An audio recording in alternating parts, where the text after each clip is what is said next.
नमस्ते, मी योगिता काळे, विशेष साधन व्यक्ती डाएट पुणे. 21 दिव्यांग प्रकारातील आज आपण स्वमग्न हा प्रकार पाहणार आहोत. स्वमग्न या प्रकाराची ओळख आपण कशा प्रकारे करू शकतो? वाढीच्या वयाबरोबर विद्यार्थ्यांमध्ये ही लक्षणे आपल्याला दिसून येतात. स्वमग्नता ही वैकासिक समस्या आहे. मूल जेव्हा वाढतं त्या वाढीच्या शारीरिक वाढीबरोबर विकास होणं हे खूप महत्त्वाचं आहे. यामध्ये विकासामध्ये आपल्याला अडचणी आलेल्या आपल्याला जाणवतात. उशिरा चालणे, उशिरा बोलणे, उशिरा उभे राहणे यासारख्या क्रिया मुलांमध्ये आपल्याला विकासाच्या अडथळ्यांमध्ये जाणवतात. बॅबलिंग करणे, बोलणे, प्रतिक्रिया देणे, व्यक्त होणे यासारख्या क्रिया मुलांमध्ये आपल्याला उशिराने झालेल्या दिसतात. स्वमग्नता या क्रियेमध्ये आपल्याला वर्तनातील वारंवारिता ही खूप असामान्य वाटते. जसं खाण्याची क्रिया, गिळण्याची क्रिया ही अशी सामान्य मुलांसारखी नसते. त्यानंतर बोलण्याची, बॅबलिंग करणे, बोलायला लागणे, मम्मा बोलणे यासारख्या क्रिया मुलांमध्ये आपल्याला सामान्यप्रमाणे दिसत नाही. ऑटिझम स्पेक्ट्रम ही एक मानसिक अवस्था आहे ज्यामध्ये पीडित व्यक्तीच्या वागण्याच्या क्षमतेवर गंभीर परिणाम आपल्याला जाणवतो. स्वमग्न मुलांमध्ये आपल्याला या पद्धतीच्या अक्षमता आपल्याला जाणवतात. जसं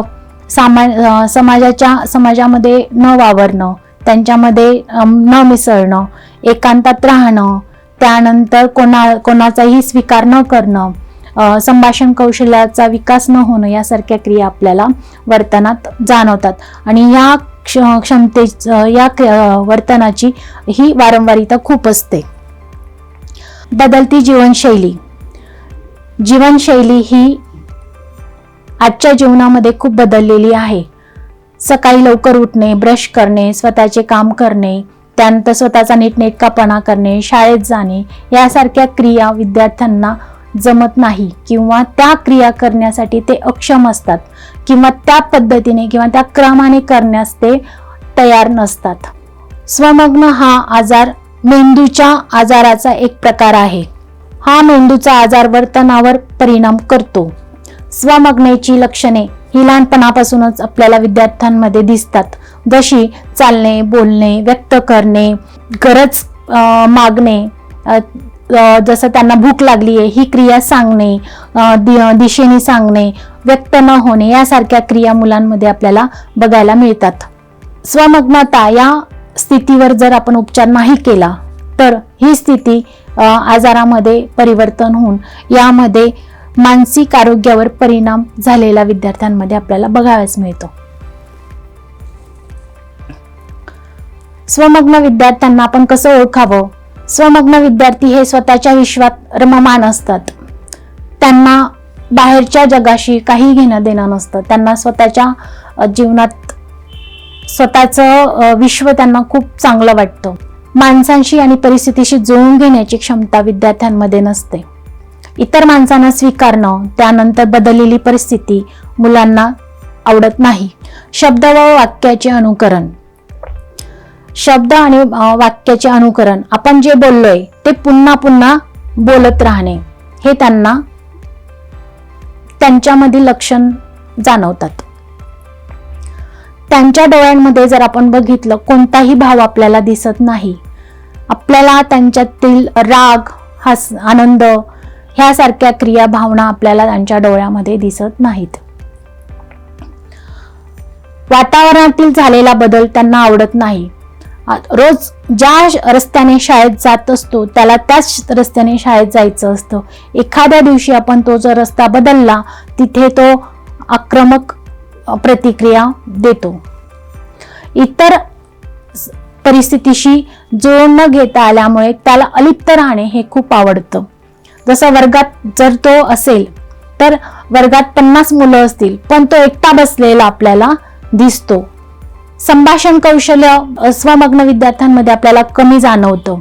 संभाषण कौशल्य करताना फार तर ते हावभावाने दिशा दाखवून किंवा बोट दाखवून असं व्यक्त करतात. पण हो, नाही, करणार यासारख्या बोलून व्यक्त करण्याच्या क्रियेला ते तयार नसतात.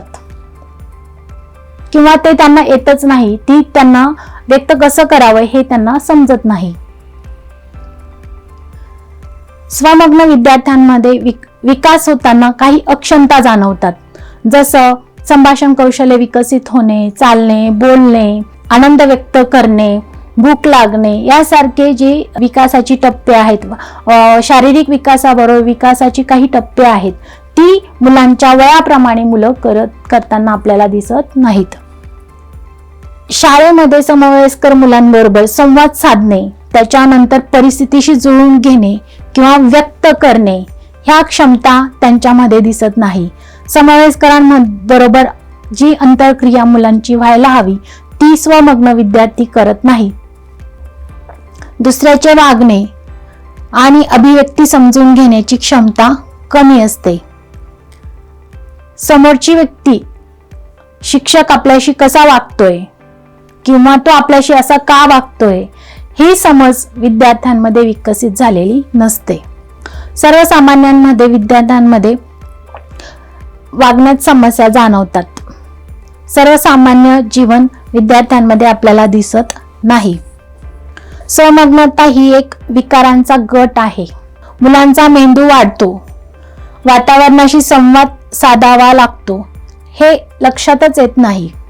अपयशामुळे मुलांमध्ये वैशिष्ट्यपूर्ण वर्तणुकीशी विकृती निर्माण होते. स्वमग्नता अनेक अपयशामुळे विद्यार्थ्यांमध्ये आपल्याला असं जाणवतं की त्यांच्यामध्ये काही विकृती तयार होतात, जसं चिडचिड करणे, राग येणे, भीती वाटणे यासारख्या क्रिया मुलं आपल्याला स्वमग्न विद्यार्थ्यांमध्ये बघायला मिळतात. काही लक्षणे आहेत, जसं खेळण्यांशी असंबंध असणे. स्वमग्न विद्यार्थी हे खेळण्यांशी फार आवाज करणारी खेळणं आवडतात, पण सर्वसामान्य खेळणं मुलं खेळत नाही. त्यानंतर आपण बघू शकतो अतिचंचलता, शांत बसून राहणे. काही स्वमग्न मुलांमध्ये असं जाणवतं की ते खूप हायपर असतात, सतत उड्या मारणे. वयाच्या 2-3 वर्षापासून आपल्याला असं जाणवतं की सतत उड्या मारणे, रात्री सुद्धा उड्या मारणे, रात्री मुलांना झोप नसते, सतत उड्या मारणे.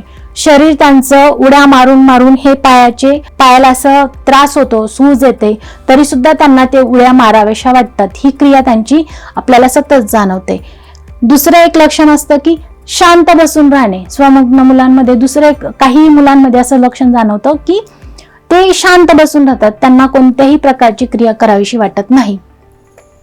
मुलांमध्ये न मिसळणे, सामाजिक कौशल्य विकसितच होत नाही, त्याच्यामुळे त्यांना इतर समाजामध्ये मिसळणं त्यांना आवडत नाही. वस्तूंशी एकरूपता. एखादी वस्तू जर त्यांच्या हातात लागली, ती सतत, एखादं बॉल असेल, त्यांना ती सतत बरोबर हवी असते, त्या वस्तूशी इतके एकरूप होतात की तेच त्यांचं विश्व असतं. आवाजाविषयी असंवेदन असणे. त्यांना गाड्यांचा आवाज, मोठा आवाज, कर्कश आवाज हा त्यांना आवडत नाही. भाषा संपादित न होणे, कमी असणे. भाषेचा विकास हा विद्यार्थ्यांमध्ये कमी झालेला आपल्याला दिसतो किंवा व्यक्तच होत नाही. भाषा विकास हा बऱ्यापैकी झालेला दिसत नाही. आय कॉन्टॅक्ट, डोळ्यात डोळा घालून बोलणे, ही क्रिया मुलांमध्ये आपल्याला दिसत नाही. आत्मविश्वास कमी असतो. धोक्याची समज नसते. धोक्याच्या घटना, चाकू, वेग यासारख्या धोक्यांच्या क्रिया त्यांना समजत नाही. रोजच्या जीवनात जो बदल झालेला असतो तो यांना जुळवून घेता येत नाही.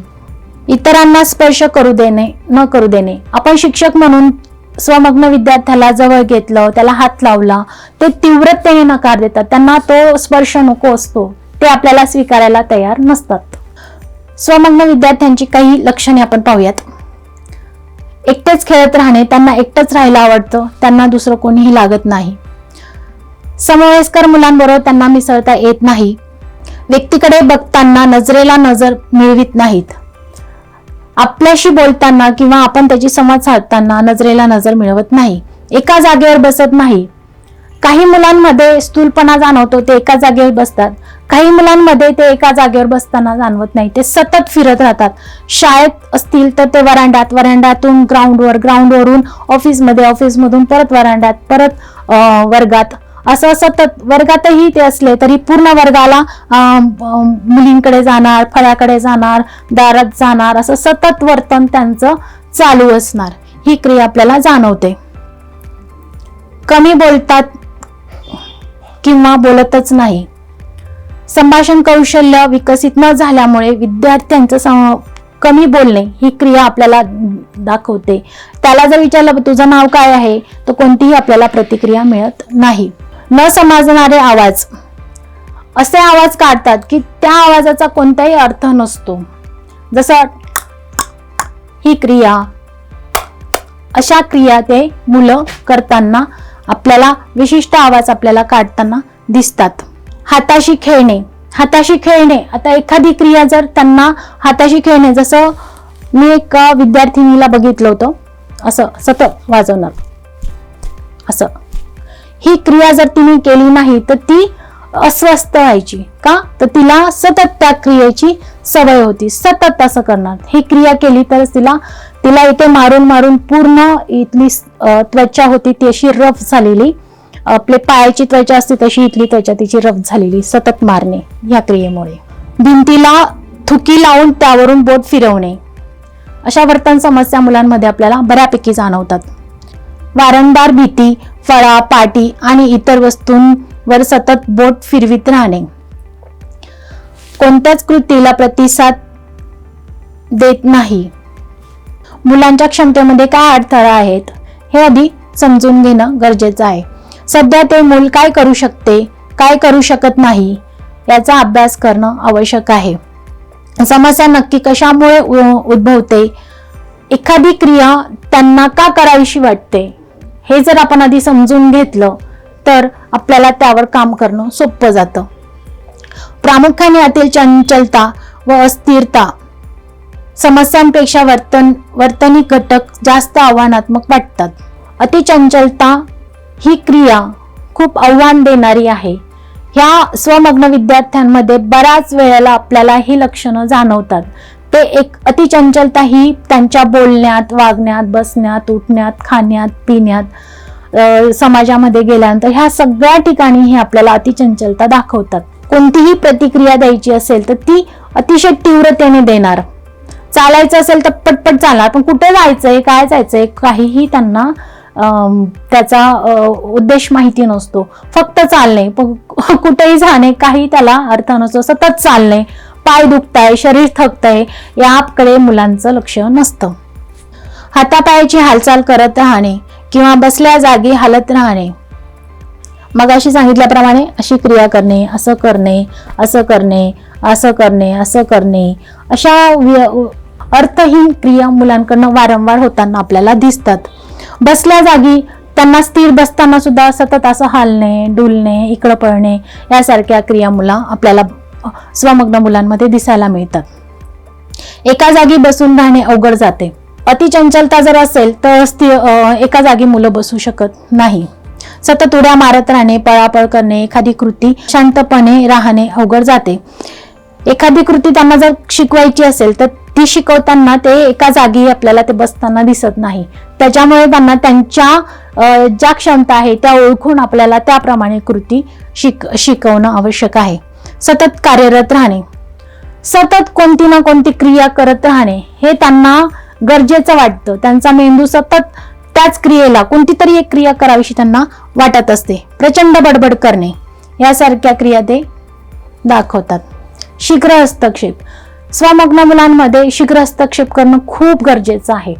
कारण हे आपल्याला पहिल्या 2 वर्षात किंवा 3 वर्षात आपल्याला विद्यार्थ्यांचे काही लक्षणं आपल्याला त्यांच्या विकासामध्ये दिसतात. जर आपल्याला हे लक्षणं दिसत असतील तर आपण या पद्धतीने शीघ्र हस्तक्षेप घेऊन आपण मुलांना त्यावर काम करायचं. कोणती अक्षमता मुलांमध्ये आहे आधी त्याचा पालकांनी स्वीकार करणं, की आपल्या मुलामध्ये ही अक्षमता आहे, आधी आपण त्याचा स्वीकार करणं. अरे आहे आपल्या मुलामध्ये, मग आपण यावर काय करू शकतोय. मानसोपचार तज्ञांकडे जाऊन त्यांची तपासणी करणे, वैद्यकीय डॉक्टरांकडे जाऊन त्याची तपासणी करून घेणे. मग वैद्यकीय डॉक्टरांनी ज्या ज्या तपासण्या सांगितल्या असतील, मेंदूशी संलग्न मेंदूशी चाचण्या करणे, IQ टेस्टिंग करणे, यासारख्या सर्व चाचण्या तपासणी करून घेणे. त्यामुळे आपल्याला कळतं की आपल्याला विद्यार्थी नेमका कोणत्या प्रकारामध्ये आहे आणि आपण तो प्रकार ओळखून आपण त्या मुलांवर त्या पद्धतीने काम करणं खूप गरजेचं आहे. शीघ्र हस्तक्षेप 0 ते 6 वयोगटातील बालकांचे निदान व उपचार करून पुनर्वसन करण्यात येते. 0 ते 6 वयोगटात जर मुलांना स्वमग्न मुलांना हे लगेच लक्षात येतात, जर आपण याच्यावर उपचार केले तर त्या स्वमग्नतेची तीव्रता आपण कमी करू शकतो. अध्ययन अध्यापन सुलभ होण्यासाठी आवश्यक काही टप्पे आहेत. ही टप्पे खालून वर जायची आहेत आपल्याला, जसं आपण बाण दाखवलाय त्या पद्धतीने. संवेदना विकास. सर्वात आधी विद्यार्थ्यांचा संवेदना विकास करणं गरजेचं आहे. संवेदना कोणत्या कोणत्या आहेत? तुम्हाला डोळ्यांनी जे दिसतंय ती एक संवेदना आहे, कानांनी जे ऐकायला येते ती एक संवेदना आहे, तोंडाने जे खाणार आहे, जे ज्या चवी आहेत ती एक संवेदना आहेत, जे आपल्याला त्वचेला जो स्पर्श होतोय, जो वारा लागतोय, जो पाण्याचा थंड गरम स्पर्श लागतोय ती एक संवेदना आहे. ह्या सर्व संवेदनांचं आधी आपल्याला विकास करायचा आहे. आधी ह्या संवेदना विकसित करून घ्यायच्या. मग ह्या विकसित कशा कराव्यात? आधी त्यांना जर आपण स्पर्श ज्ञानावर शिकवणार आहोत, गुळगुळीत, खरबडीत, मऊ यासारखे स्पर्श ज्ञान देणं. जर चवेशी निगडीत करणार आहोत, आंबट, गोड यासारख्या संवेदना त्यांच्या विकसित कराव्यात.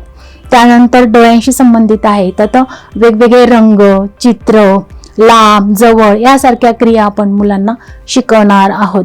जर कानाशी रिलेटेड असेल तर यामध्ये आपण सर्व प्रकारची वाद्यांचा आवाज, पक्ष्यांचा आवाज, गाड्यांचा आवाज, हॉर्नचा आवाज यासारखे आवाज आपण मुलांना ऐकवून त्या पद्धतीने आवाज त्यांना काढायला लावायचा, म्हणजे त्यांचा भाषा विकास सुद्धा चांगला होतो.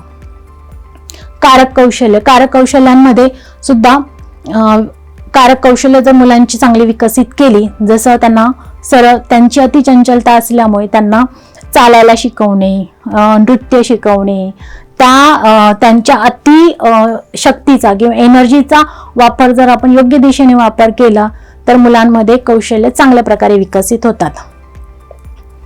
शरीराच्या दोन्ही बाजूंची जाणीव, शारीरिक हालचालींवर नियंत्रण.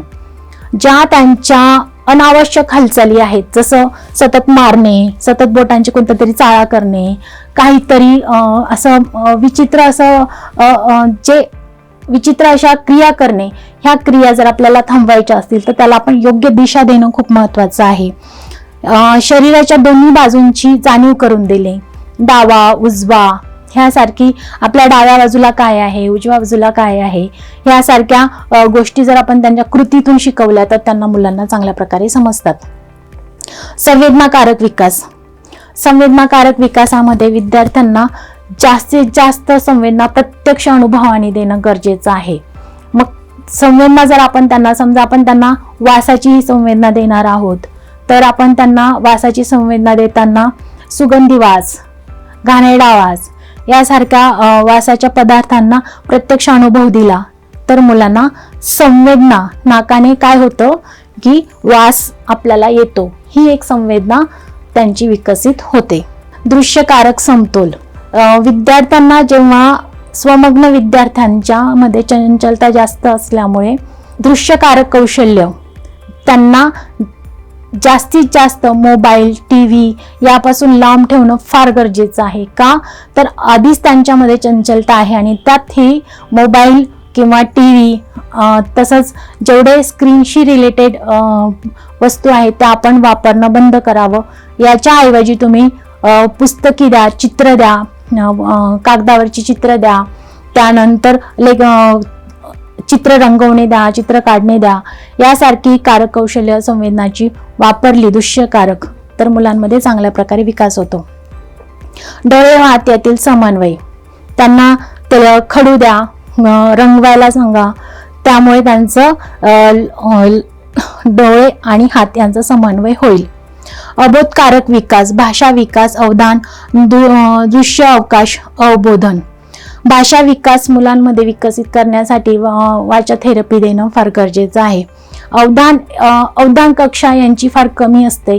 अवधान कक्षा विकसित करण्यासाठी यांना स्थिर बैठे कौशल्य देणं, चित्र रंगवणे, हस्तकला, त्यानंतर मातीकाम यासारखे कौशल्य जर विद्यार्थ्यांकडनं करून घेतले तर अवधान कक्षा चांगली होते. ध्यान करणे, योगा करणे यासारख्या कौशल्य मुलांकडनं करून घेणं आवश्यक आहे. संज्ञात्मक विकास म्हणजे यामध्ये विद्यार्थ्यांचं वैचारिक क्षमता, दैनंदिन क्रिया, स्वावलंबन वर्तन यामध्ये दैनंदिन क्रिया मुलांकडनं चांगल्या करून घेणे, योग्य वळण लावणे, त्यांचा क्रम ठरवणे, त्या पद्धतीने जर मुलांकडनं करून घेतले तर त्यांच्या सवयी चांगल्या असतात.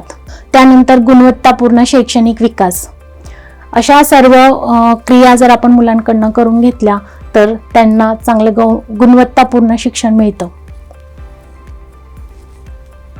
यामध्ये आपण काही चित्र आहेत की हे अनुभव जर दिलेत मुलांना तर मुलं चांगल्या प्रकारे शिकतात.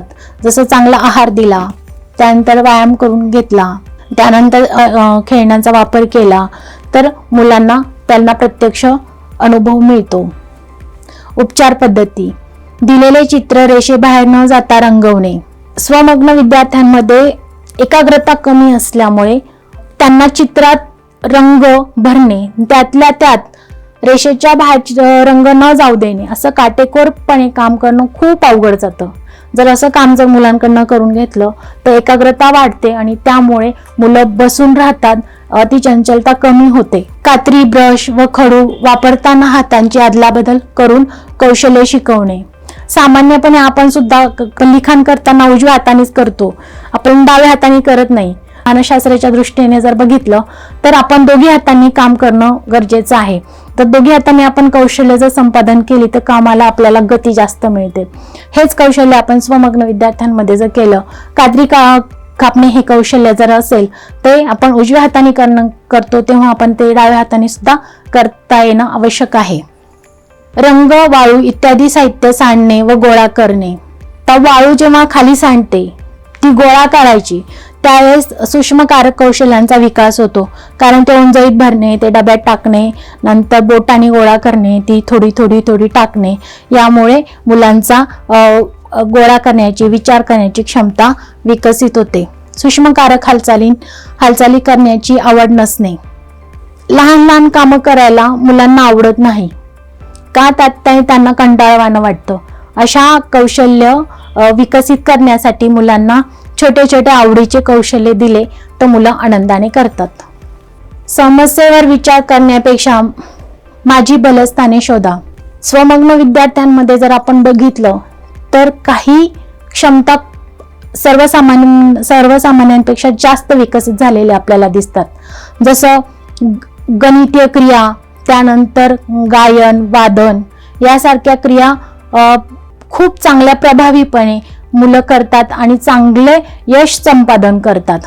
त्यामध्ये उत्तम अवधान, त्यांना समाजाशी मिसळत नसल्यामुळे, एकांतात असल्यामुळे काही मुलांमध्ये ही अवधान क्षमता चांगल्या प्रकारे विकसित झालेली दिसते.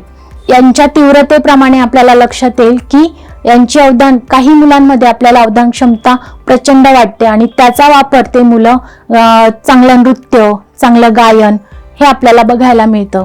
त्यानंतर सुप्त गुण व कला, प्रत्येकामध्ये काहीतरी सुप्त गुण असतो. आता सुप्त गुणांमध्ये कसं नृत्य करणे, त्यानंतर गायन करणे. आज आपण युट्यूबवर जर बघितलं तर असे भरपूर उदाहरणं आहेत की स्वमग्न विद्यार्थी हे लहानपणापासून त्यांच्या जो काही विकास झालाय त्या विकासामध्ये असं लक्षात येतं की त्यांच्या मधील चांगल्या गणितिक क्रिया असल्यामुळे काहीतरी कोटींची संख्या ही ते काही क्षणात त्याची उत्तरं मुलं पटकन देतात आणि ह्या कॅल्क्युलेटरपेक्षा जास्त फास्ट यांचा मेंदू कार्यक्षम असतो. त्याच पद्धतीने गायन ही क्रिया करण्यासाठी तो विद्यार्थी प्रचंड विकसित झालेला असतो की तो चांगल्या चांगल्या गायकांना सुद्धा मागे पाडेल इतका चांगला त्याचा आवाज आहे. असं युट्यूबमध्ये एक उदाहरण बघितलंय मी. त्याचं वय फार नाहीये, त्याचं 22-23च वय आहे. तो मुलगा जर आपण त्याच्याशी बोललो, त्याच्याशी वागलो तर आपल्याला लक्षात येतं काहीतरी याच्यामध्ये कमतरता आहे. त्याची भाषा सुद्धा सामान्य बोलताना आपल्याला अशी वेगळी वाटते, पण जेव्हा तो गातो तेव्हा वाटतच नाही की हा स्वमग्न विद्यार्थी आहे.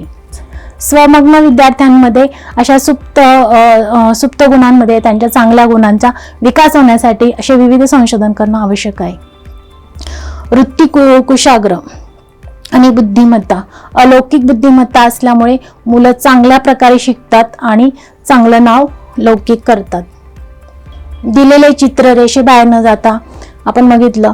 नंतर सूक्ष्मकारक हालचाली करण्यामध्ये आवड निर्माण करणे. मुलांमध्ये सूक्ष्मकारक कौशल्य जर विकसित करायची असेल तर खूप साधे आणि सोपे कौशल्य मुलांना निवडले आणि त्यांच्या आवडीचे घेतले तर मुलं कौशल्य चांगलं शिकतात. अवधान केंद्रित करण्यासाठी काही क्लुप्त्या वापरायच्या. समस्यात्मक वर्तन कमी करणे, अयोग्य हालचाली कमी करणे. जसं आता ही क्रिया तिची जर कमी करायची असेल तर तिला काही हालचाली अशा द्यायच्या की तिच्या ह्या क्लुप्त्या कमी होतील. जसं तिला गायन आवडत असेल तर गायनाकडे लक्ष दिलं पाहिजे. तिला जे चित्र काढायला आवडत असेल तर चित्र काढायला द्या. सतत तिला कुठल्या ना कुठल्या कामामध्ये गुंतून ठेवलं तर तिच्या अशा अनावश्यक हालचाली बंद होतील. स्वमग्न विद्यार्थ्यांमध्ये उपचार पद्धती करत असताना आपल्याला वर्गामध्ये विद्यार्थ्यांना मित्र मिळवून देणं फार गरजेचं आहे. मित्र जर मिळवून दिला त्यांना समन्वयासाठी खूप सहज आणि सोपं जीवन किंवा शाळेतील जीवन जगता येतं. एकाच वेळी अनेक सूचना वर्गामध्ये एकाच वेळी अनेक सूचना मुलांना द्यायच्या नाहीत. त्यांना साध्या आणि सोप्या आणि एकच सूचना त्यांना मुलांना द्यायची. ती एक सूचना स्पष्टपणे त्यांच्या कानांपर्यंत जाईल आणि आपल्या ओठांची हालचाल त्याला दिसेल अशा या पद्धतीने सूचना देणं आवश्यक आहे. मुलांना प्रेरणा प्रोत्साहन शाबासकी द्यावी. मुलांच्या छोट्या छोट्या चांगल्या कृती केल्यानंतर मुलांना प्रेरणा देणं, शाबासकी देणं, प्रोत्साहन देणं ही क्रिया शिक्षकाने आवश्यक करावी. वर्ग अध्ययन शैली मुलांच्या गरजा लक्षात घेऊन अध्यापन पद्धती असणं आवश्यक आहे. मुलांची गरज काय आहे, मुलांना कोणत्या गतीने मुलं शिकतात हे खूप महत्त्वाचं आहे. स्वमग्न विद्यार्थ्यांचं मूल्यमापन करताना आपण काही कृती पाहूयात. कार्यात्मक सूक्ष्म ढोबळकारक कौशल्य. स्वमग्न विद्यार्थ्यांचं ढोबळकारक आणि सूक्ष्मकारक कौशल्य विकसित जेव्हा होतात तेव्हा ते कौशल्य शिकवण्यासाठी त्यांना साधे कृती देणं आवश्यक आहे. साध्या कृती देऊन त्या विद्यार्थ्यांचं कृतीयुक्त मूल्यमापन करून घेणं आवश्यक आहे. जसं भाषा विषयाचं मूल्यमापन करायचं असेल तर त्यांच्याकडनं गीतावर अभिनय करून घेणे हे सुद्धा त्यांच्या कृतीतून स्वीकारणं हे खूप मूल्यमापनाच्या दृष्टीने योग्य आहे. स्वमग्न विद्यार्थ्यांच्या कौशल्यासाठी ध्येय उद्दिष्ट निश्चित करून नंतर त्यावर मूल्यमापन करणं गरजेचं आहे. जे आपण शिकवणार आहोत ते कौशल्य विद्यार्थ्याच्या क्षमतेनुसार जुळवून घेणं, सुलभ आकलनीय सूचनांचा वापर करून मूल्यमापन करणं आवश्यक आहे. पूर्वज्ञानावर आधारित अध्यापन पद्धती करून मुलांचं मूल्यमापन करावं. स्वमग्नतेची तीव्रतेची पातळी लक्षात घेऊन विद्यार्थ्यांवर उपचार केल्यानंतर त्यांना साध्या आणि सोप्या भाषेत सूचना देऊन त्यांच्याकडनं कृतीयुक्त प्रतिसाद घेऊन मूल्यमापन करावं. मूर्त स्वरूपातील कौशल्य दिल्यानंतर ते कौशल्याची कृती स्वीकारणे आणि त्यावर आपण त्या कृतीवरच मूल्यमापनाच्या नोंदी करणे. दैनंदिन जीवनाशी निगडित कौशल्याची निवड करणे. मूल्यमापन करण्याआधी सराव आणि सातत्य खूप महत्त्वाचं आहे. मूल्यमापन ज्या कौशल्याचं मूल्यमापन आपण करणार आहोत त्याचा सराव झालेला आहे किंवा नाही याची शहानिशा करावी आणि नंतरच मूल्यमापन करावं. मानसशास्त्रीय चाचण्यांचा आधार घेऊन मूल्यमापनासाठी वापर करावा. विद्यार्थ्याची बलस्थाने लक्षात घेऊन बलस्थान कोणतं आहे याचा मूल्यमापन करताना आवर्जून वापर करावा. समाजाच्या मुख्य प्रवाहात टिकून राहण्यासाठी त्यांना स्वतंत्र जीवन जगण्यासाठी या पद्धतीने विद्यार्थ्यांचं मूल्यमापन करून त्यांना योग्य पद्धतीने अध्यापन कौशल्य शिकवावीत. स्वमग्न विद्यार्थ्यांसाठी 16 ऑक्टोबर 2018च्या GR नुसार आपण काही नियम ठरवले आहेत ते पाहूयात. विद्यार्थ्यांसाठी जवळचे परीक्षा केंद्र असावे. प्रति तास 20 मिनिटे अधिक वेळ असावा. कमाल 20 गुणांची सवलत एकाच विषयामध्ये किंवा सर्व विषयांमध्ये विभागून द्यावी. लेखनिकाची परवानगी द्यावी. त्यानंतर अनुकूल बैठक व्यवस्था असावी. त्यानंतर अनुकूलनशील साहित्य आणि उपकरणांचा वापर असावा. दिव्यांग विद्यार्थ्यांसाठी काही शासकीय योजना आहेत ते याप्रमाणे.